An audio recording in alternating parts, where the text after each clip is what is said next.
कि अखिया के नींद चैन दिल के उड़ाबो है।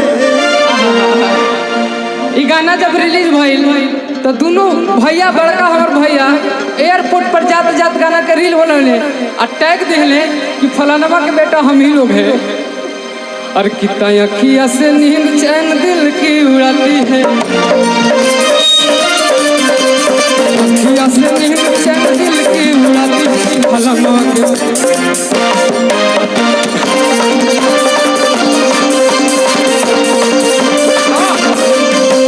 अखिया के नींद चैन दिल के उड़ाती है,